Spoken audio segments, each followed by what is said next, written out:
Hey there, I'm Davy, And I'm Carolyn. and we're just two Asian women having candid conversations about whatever the hell we want to talk about with an intersectional flair. That being said, today we're going to talk about confidence and how to identify and mitigate the imposter syndrome. So get comfy and stick around. Hello again, everyone. Welcome back to the Just Two Asian Women podcast. My name is Carolyn. Nice to meet you. And I'm Davi.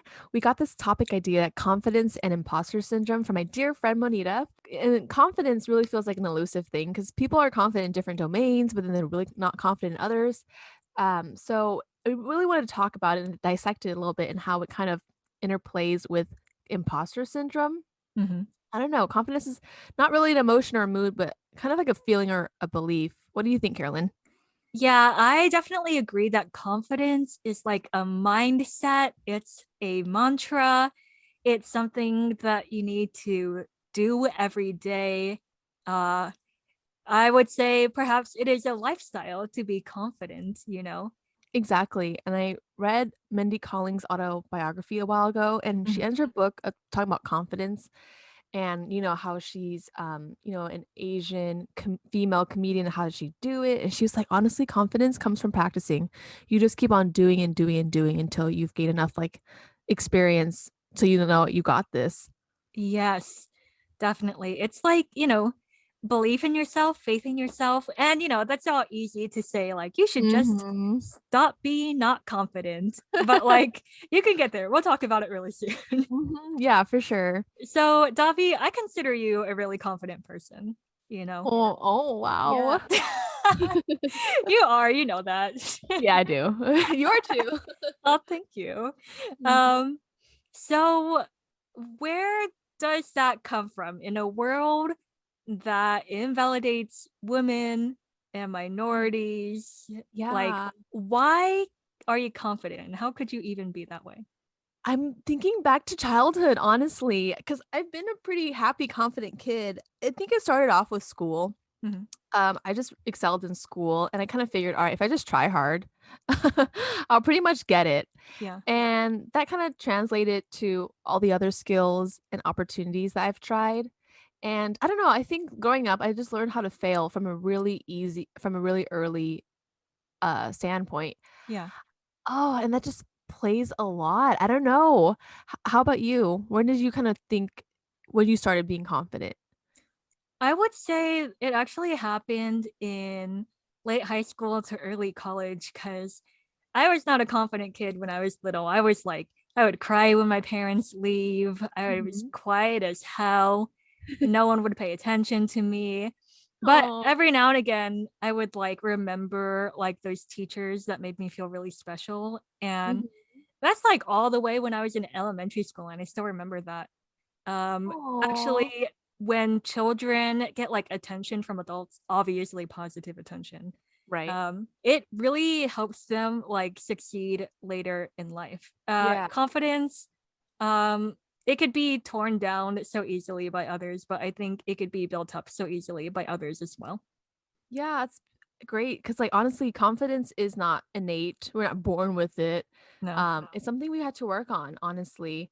And I think growing up, I honestly a big contribution was having adults believe in me, Yeah. because like as a kid, you don't really know much. So you kind of had to gain context from around you. Yep. So if you have people who believe in you, have high expectations for you, you tend to be confident.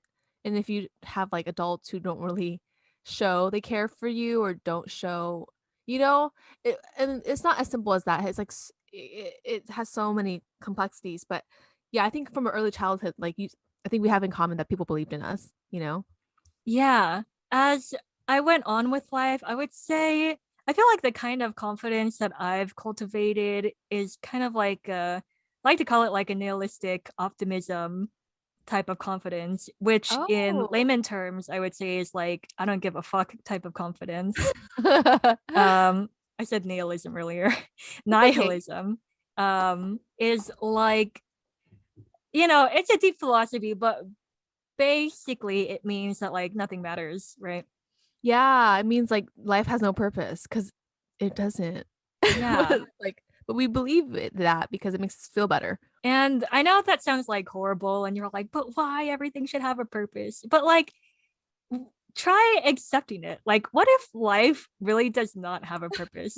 Then you could do whatever you want. I'm not saying you need to go like do horrible things. Like, you could Mhm. go out and do anything that makes you happy. And Yeah. I found personally that like people just like literally don't care what you're doing. Mhm. Like, if you fuck up, people are like, okay, whatever. Like, unless you're famous, even if you were a famous person in the media, like if you fuck up, people are gonna forget that one day. Yeah, or they just don't care. Like a lot of influencers who make stupid ass mistakes, Yep, but like they never their career is never deplatformed or anything. So, exactly. yeah, and we call that the spotlight effect in psychology is that like we, are very us centric. We care Mhm. the most about ourselves. So it feels like, okay, well, if I think that, then everybody else cares about how much I feel. And it's not true, right? No one everyone's so busy trying to like manage their own freaking lives Yep. that they don't have time to think about like your coworker does not have time or or energy or doesn't care about what you did that day or what email you sent to them that day. Yeah. Yeah. I would say most of the time they don't care. Now there are some bitches out there who legitimately like care about every fuck up you make and then they will bully you to no extent and it sucks. Mhm. And that's definitely a confidence destroyer, bullying. Mhm. But this is an episode about how to build confidence, so let's move past that. Mhm. I feel like we talked about how other people built up our confidence, Mhm. but I think confidence at its core is something that needs to come in from within us because if people keep like telling us we're awesome but like we don't believe it, then other Yeah. people's words are it's going nowhere. Yes, I totally agree. So I think that brings up the point how to like help yourself be more confident is that you need to stop the harsh self-criticism. You need to stop the negative self-talk, Yeah. and it's harder it's either easier said than done. However, that's the thought we have with thoughts. We have like 60,000 thoughts a day. And if most of them are negative, that's really going to impact you. Yeah. Um it has to really like you said, confidence really has to come within, and I think what helps with that is kind of just slowing down and being mindful of what thoughts come and go. Mhm. In psychology, like, we've learned that, mindfulness is being in the present moment and not judging your thoughts, because Mhm. sometimes we'll, like, have negative thoughts, and we'll be like, "What? Why are you thinking like that?" Or, "You can't do that," and it's, like, even, worse. So how about have you struggled with negative self-talk, and how do you deal with that, Carolyn? Yeah, so I used to, not so much anymore because I kind of trained myself not to do that, and I'm too busy to do that. So, so I would say back in the day, I felt like it was a lot of like detaching myself and then looking at what's going on from the outside. Mm, And how I did that, I used to when there's like a hard decision to be made or like something that needed to be done, I used to think about like what would this person do? But let me specify. Growing up, I never had like a real life role model. mhm. Cuz I don't know, I just couldn't find someone who is perfect. I think for obvious reasons.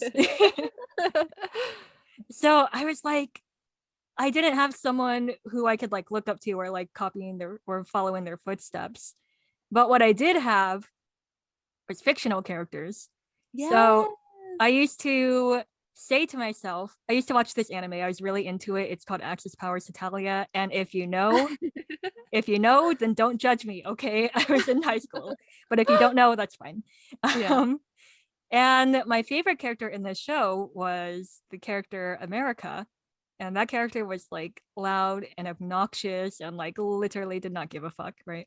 Awesome. And sometimes when like something needed to be done, I'd be like, ah, what would America do? And then I'd be like, "Ugh, they would do this thing that needs to be done." And then Oh, that's that. So that's how I kind of approached it, especially when I was younger as a high schooler. for sure. I think that's cool because we have, like, different characters in our head, which tend to be a version different versions of ourselves, Yeah. but I like how your teenage self was like, I'm just gonna have another fictional character in my head. Yeah.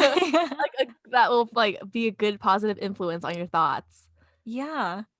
Wow, I think let's see, I think I used to be really harsh on myself too more in high school, because we're still figuring ourselves out, and high school is tough because 'cause we're excited to go to college and do all these have these great accomplishments. Yep. So, I would, like, cry and stuff, like, when I was doing, like, chemistry homework. Oh. Yeah. And then, like, when I got into college, I had a few panic attacks. Mhm.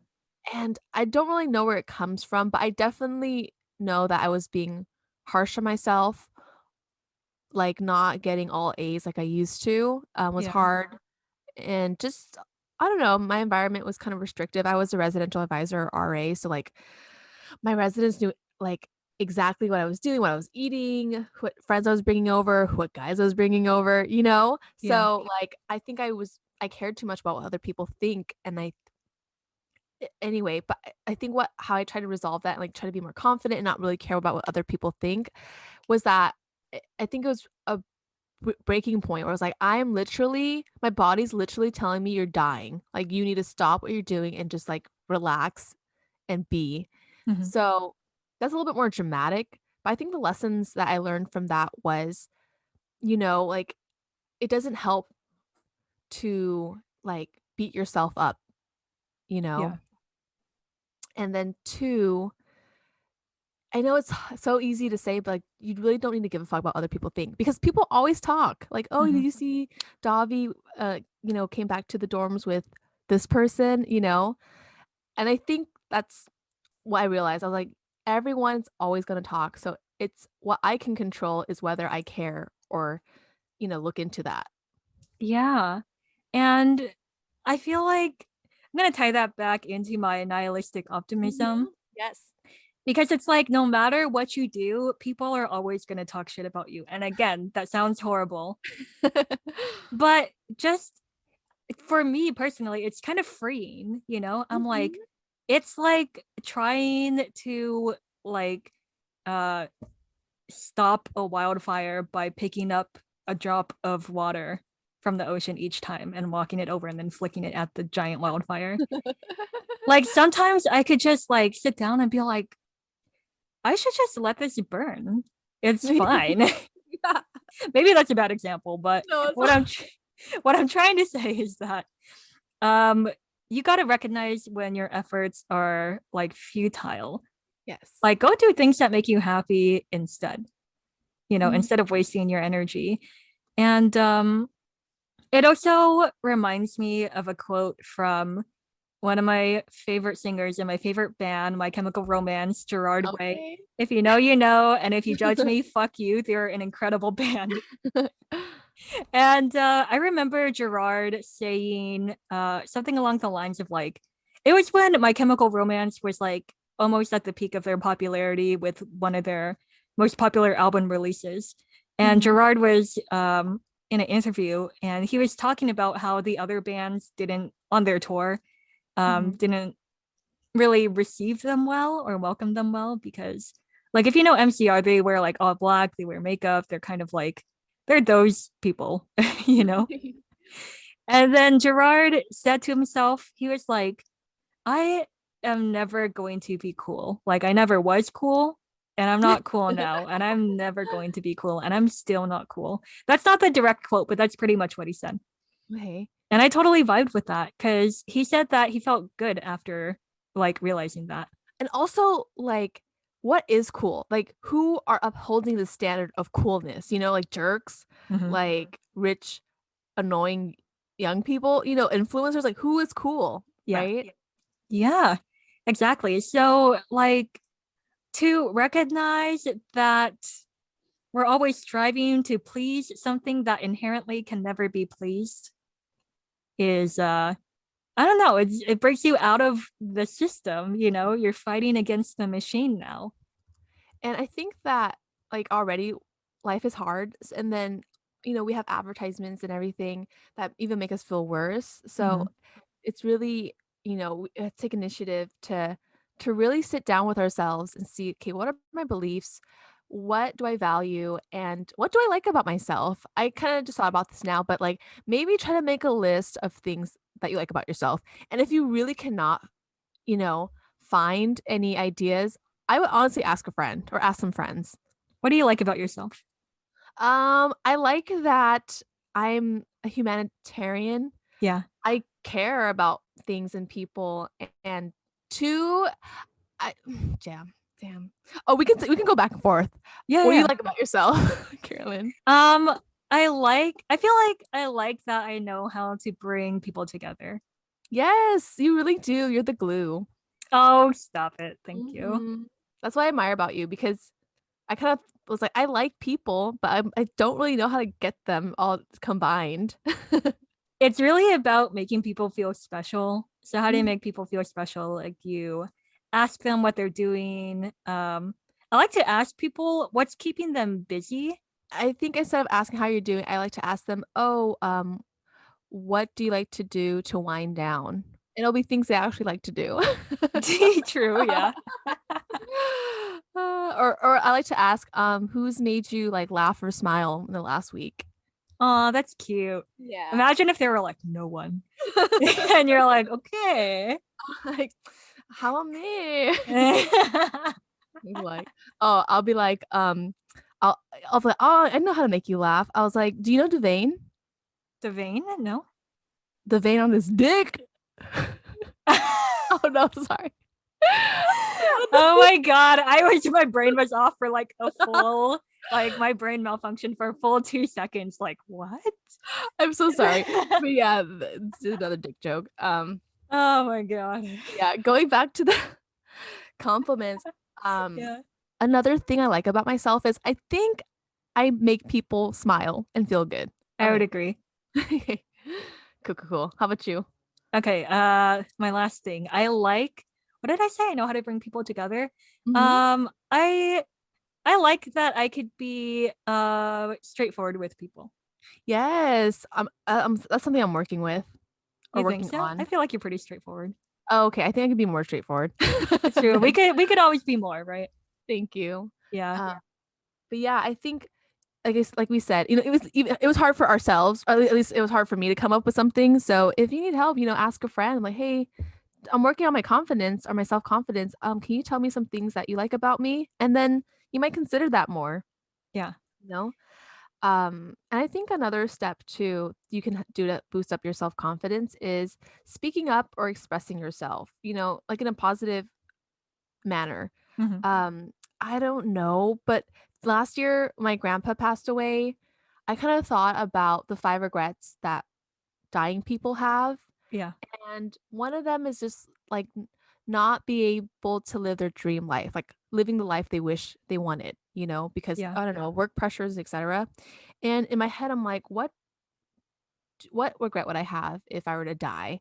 And I kind of just thought I'd be really upset if I just didn't tell people how I felt, whether it's in work, standing up for injustices, telling a friend something, or holding people accountable. It's like, what's the point of living if you can't be honest? No, that's a good one because like expressing yourself, like you find your voice through that, right? Mhm. And once you know that you have a voice or that like you're capable of saying something like in a tough situation, like 99.9% of the time you will feel good about it. Even if the outcome was bad, you're going to be like, wow, I can't believe I did that. I always think about like if I'm put in a tough situation in which like Mhm. I would need to react like on a not on my rational brain but on my reactive brain. Mhm. I'm like, would I even do anything? Like, I'm afraid that like I would just freeze up. And like it's a biological reaction that's reasonable if you do that. I think about this time I was at my old job at a movie theater, and this one guest was like really drunk, right? And he went up to my coworker, he like put his arm around her, he tried to do the Oh, smoochy smooch on her, yeah. very sexual harassment, Yeah, like literally. And literally. I was kind of like across the hall from that. I look at her and I went in and I kind of just like stepped in between and I'm all like, what are you doing? Mhm. And the dude was like, she's being weird. And then he walked away. Now, anyway, I think my coworker is fine. She was joking about it later. So Yeah. I mean, not to make light of sexual harassment, but I'm just saying that's how she ended up dealing with it. I bring it up because I think about that time and, she's fine. I'm fine. And I was all like, I wasn't even thinking, but I was like, I can't believe I actually did that because I never thought I would do that. Mhm. Yeah, and then something overcame you. You're just like, "Fuck it. Like, I'm tired of this shit." You know? Yeah. And, like, that's what I kinda had to do too to, like, deal with confidence.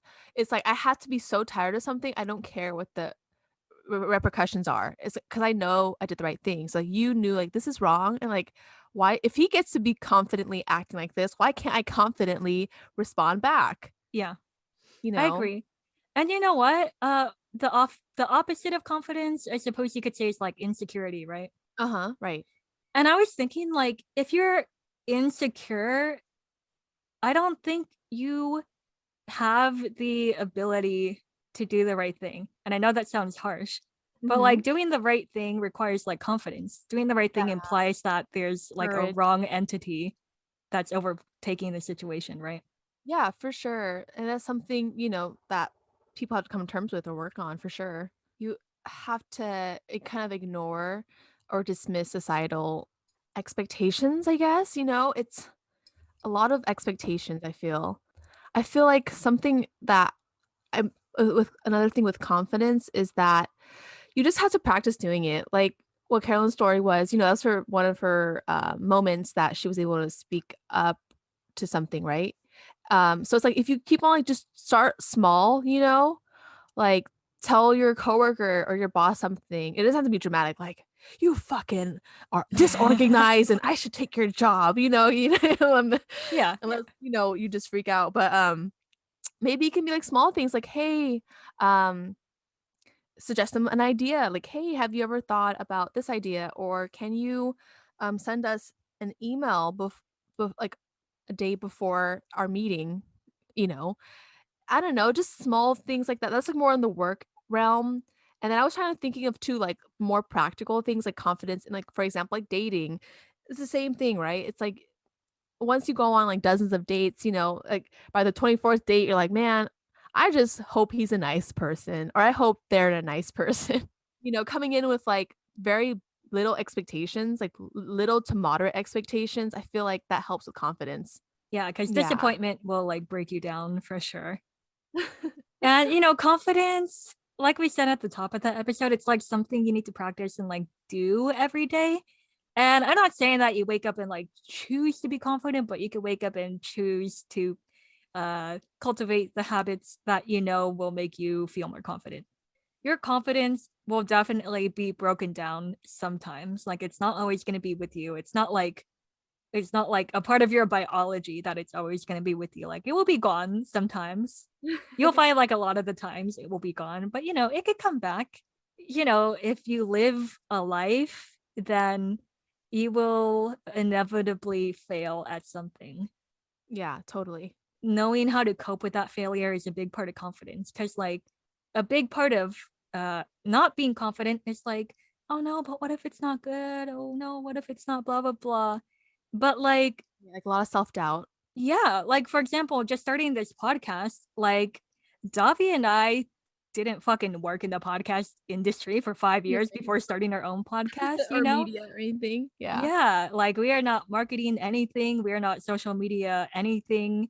Like we are just two Asian women who decided to do a podcast. And what I really like about Davi is that like I like that you don't no, I like that you reject the institutions of perfection, right? Because Ooh. I hate it when people are like I offer like an idea or like a fun thing to do. Okay. And they're all like, no, because I don't know how to do it. And I'm like, you don't have to know how to do it. That's not the point. The point is that like we start to learn how to do it and do it. Now, I'm not saying that we go skydiving and then learn how to deploy the parachute mid dive. Yeah. That is not what I'm saying. I'm saying be reasonable. Right, for sure. But like for this podcast, like Davi was not like, oh, but I don't, where am I going to get a mic? Are we supposed to do this? How are we supposed to upload? Like, no. She said yes. And she's like, we'll figure it out. There's a lot of people who do it. Like, why can't we? Yeah, exactly. And I think that's a good example. It's like say like some people might want their own podcast or YouTube video or art channel like we have. Carolyn's an artist on IG. Mhm. Carol so underscore sketches. Yes, thank you. Yeah. And Davy at youtube.com. Yes, yes. Um but like, we put ourselves out there and I think the very first post or video is the most nerve-wracking. Like my heart was literally pounding. You kind of almost have to trust yourself a little bit. Yeah.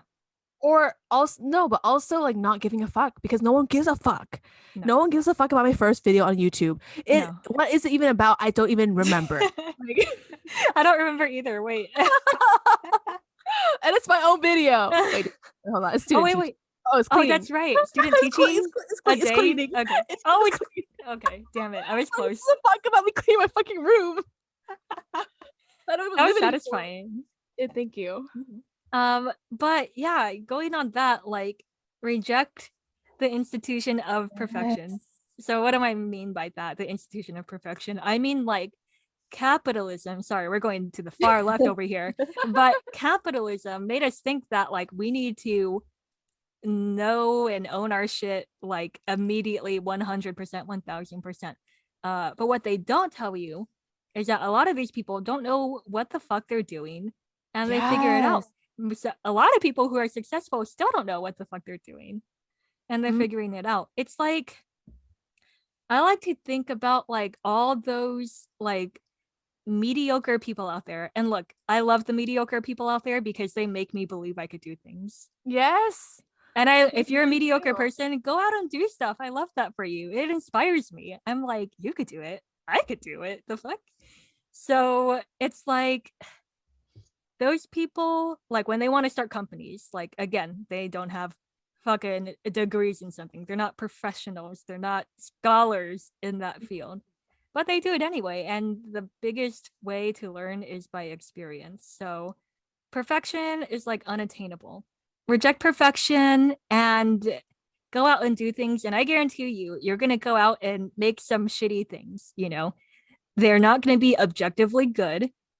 They're not going to be profound and they're not going to have any type of cultural impact like when you first start out doing things. Mhm. Some people, they will achieve that. Some people, but that's like, I don't know, like 5 people out of everyone in the world, something like Yes. that. So go out and make like your bad art, go out and make your bad song, go out and make your bad video because you're always going to start out bad, even if Yeah. you're good. I don't know how to describe it. I know that sounds kind of mean, but like, Yeah. I think it's okay. Like, just do it. Like, you're going to be, it's bad, but you're going to be proud of it.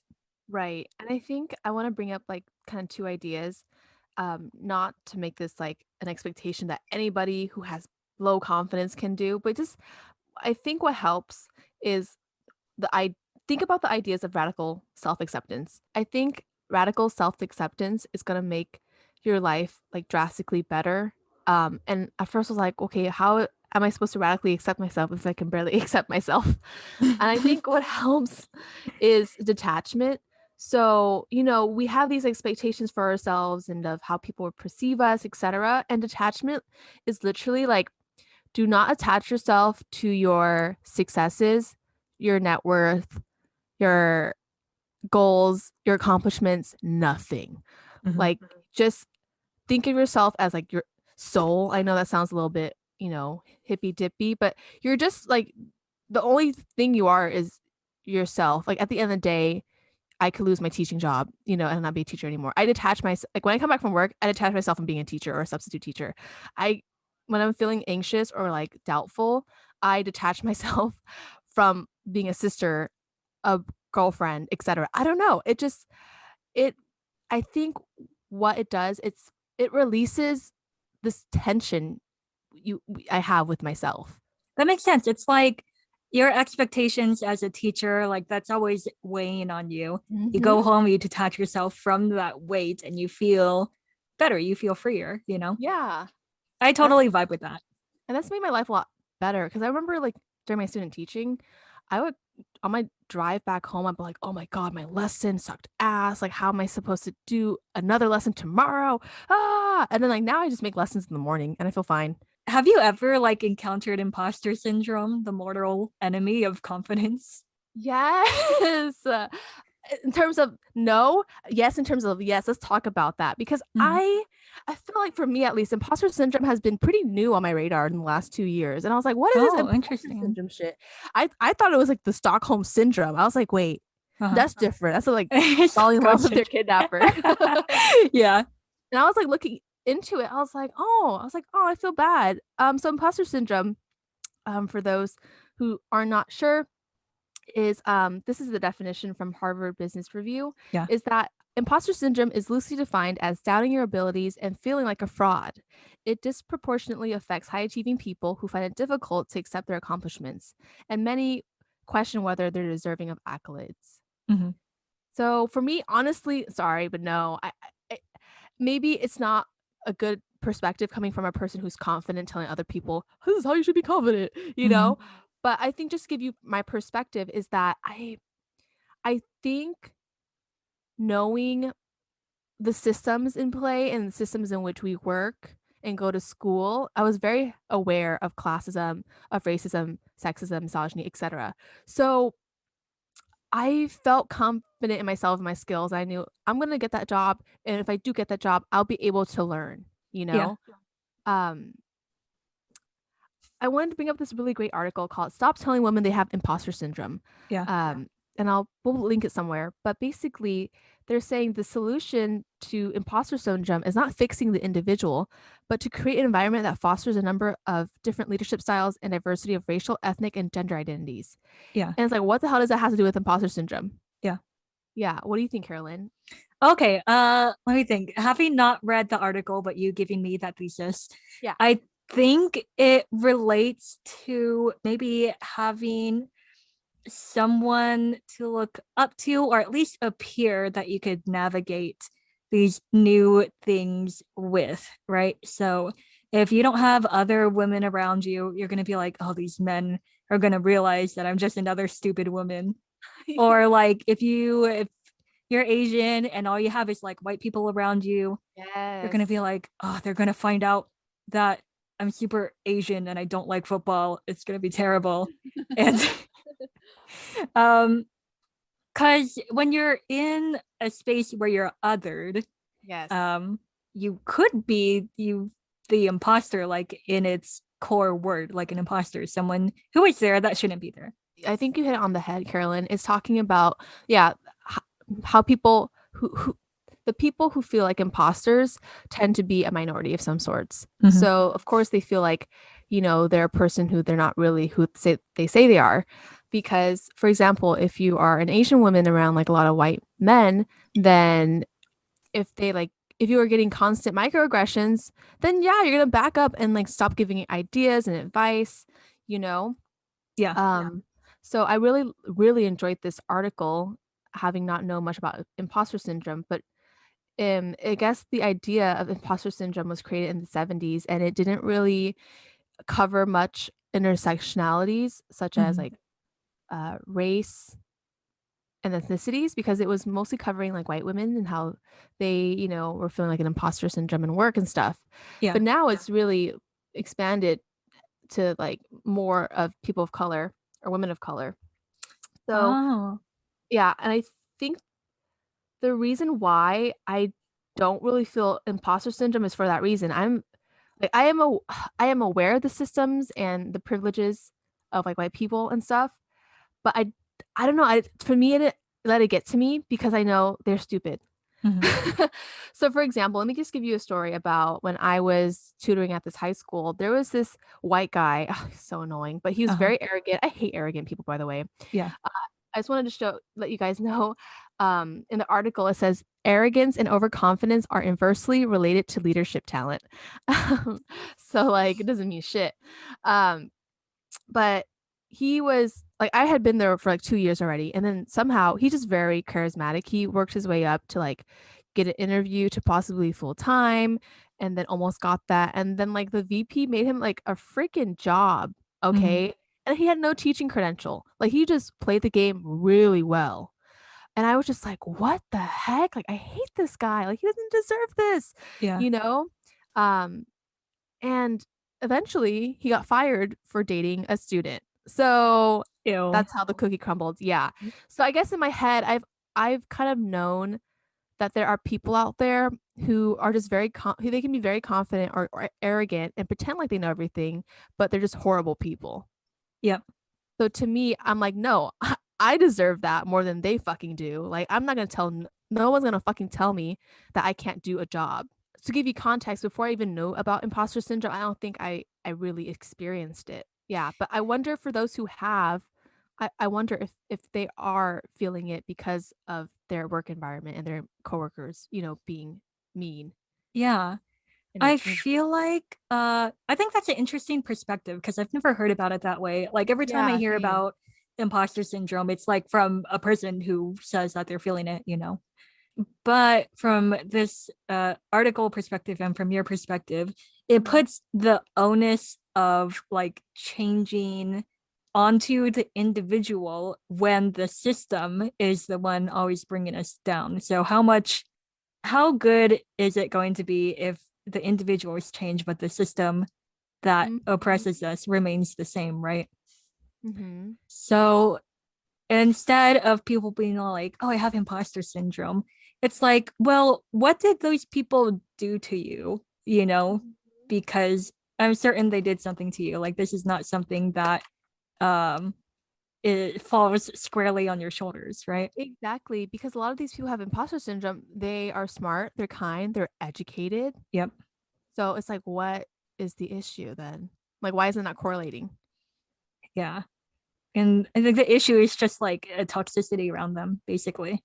Yeah, for sure. And I want to think more specifically. I have a question, Carolyn. Mm. So, like, I have like a friend who felt imposter syndrome in the art community because they started and they blew up like relative to, like a new person starting in art. Yeah. And they have imposter syndrome because they're getting all these people saying, "Oh my gosh, like I love your work," and actually buying their work, and they're like, "Oh my God, like who Yeah. am I?" So I feel like maybe that is like just them being new to their role, Yeah. but that could be a form of imposter syndrome, right? I feel like, yeah, I Or feel like that counts as imposter syndrome in the Instagram art world. A lot of people use the term like, oh, this is an underrated artist, or oh oh, yeah, this is an overrated artist. But I really hate using that term because if you tell someone they're underrated, it implies that someone is overrated, but all yeah, art is valid, you know? yes. And it implies that someone is like more deserving of something. And actually, I wanted to, well, let me answer your question first. To Okay. your friend, I actually had a mutual who was feeling like kind of the same way, you know? And they're like, oh, I'm just making my art, whereas like other people who makes what I think is better art than mine is not getting enough attention. Mm-hmm. Um, but I don't know, that mindset is like a fallacy. No one is thinking that like, oh, why do you have more followers and I don't? Like, and if they do, they're the problem. Yeah, yeah, yeah, yeah, yeah, yeah. You know, this ties into my next point, and I actually want to question you about this too because I want to Yeah, sure. offer like a counter stance. When Okay. you're talking about your pedophile coworker, Yeah. um, you were saying you were saying that like, oh, why did he get to advance even though he's a shitty person? And yes, he is. I'm not denying that. Mhm. And then you said, I deserve it more than he does. Now I have a perspective on like who deserves what, Okay. deservance theory in general. I just made up that word. And I feel like, in my opinion, especially after being in the art world and like that overrated, underrated term is thrown out so often, I'm like, what does that even mean? Like, what if that underrated person gets more followers? Like, does that mean they're still underrated and are now overrated? Like, there's no clear definition. And I think what it boils down to is like, oh, you deserve more followers and you deserve less for whatever ambiguous reason I made up in my head. Mm-hmm. But to me, I feel like, and again, this might sound like very pessimistic and nihilistic, but I do ascribe to the nihilistic lifestyle. Mm-hmm. And I feel like people are never deserving of anything. For Like, sure. you get what you ask for, you get what you work towards. And are there people in which like that promotion or that accolade or that whatever makes more logical sense because of like all the things that they've done leading up to it? Yes, that is a logical progression of things, and I agree with that. Yes. But to say someone like deserves something is questionable to me because it's just like the reasoning can be all over the spectrum, and it's too all over the place to make sense. So, and I feel like hanging on to that belief is like, oh, I deserve this, they deserve that. That implies that like some omnipotent creature is going to come out and Like, like bestow it upon them, but right. there's no God. Is very nihilistic. If you believe in God, Yeah. good for you. I love that for you. Yeah, But and I there's definitely nothing out there who's going and to I do that for you. definitely agree with you, to a certain extent because I thought about it. At first, I was very, very frustrated with him. I was like, how can they be doing this? Ah, he Yeah. doesn't have a credential. Like, Yeah.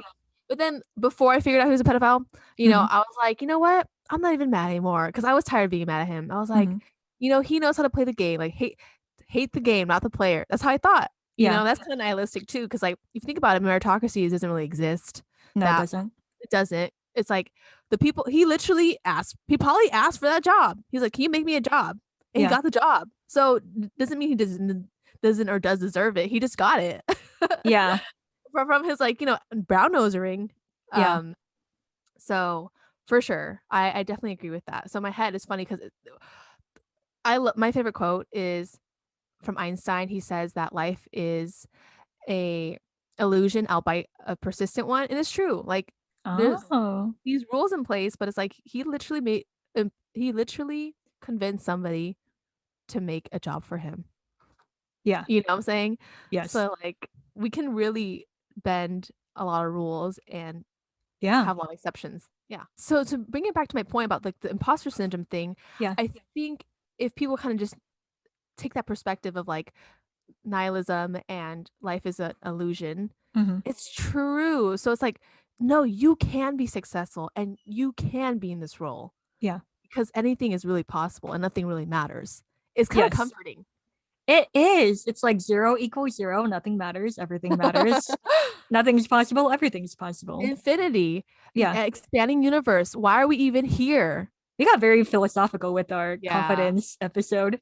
But it's true. But it's true. I mean, we're just keep on for me and you, like we're asking why? Like Yeah. why we have imposter syndrome? Like why did you even feel that way? Or like how do you stop feeling that way? And I think that's how one of the routes to stop feeling that way is that life is fucking weird Yeah. and anything is possible. So you being in that role, high power role, is possible. Yes, it really is. We're going to end our podcast with a rapid fire round of how to be confident and how not to spiral into imposter syndrome. Number Mhm. one, practice positive self talk. 2, make a list of positive attributes about yourself. Three, surround yourself with good people who build your confidence. 4, practice nihilistic optimism. Five, practice detachment. 6, repeat the skill you want to get better at, like painting or dating. Seven, reject perfectionism. 8, express yourself honestly. Nine, and last, acknowledge and build on your failures. So there's no special formula for confidence. So take what you need. And a book that I really like is called The Subtle Art of Not Giving a Fuck by Mark Manson. We're going to wrap up today's podcast here. We want to hear from you. When and where do you feel confident? When do you experience imposter syndrome? And is there anything you can do to combat that feeling? DM us on Instagram at justtwoasianwomen podcast or email us at justtwoasianwomen@gmail.com. And you can find our podcast on Spotify, Anchor FM, and YouTube. Thank you so much for listening to our podcast. If you enjoyed it, please consider sharing with your friends. That would be awesome. You'll hear from us again next week. My name is Davy. And I'm Carolyn. And we're just Just two two Asian Asian women. Yeah. Yeah. Bye, everyone.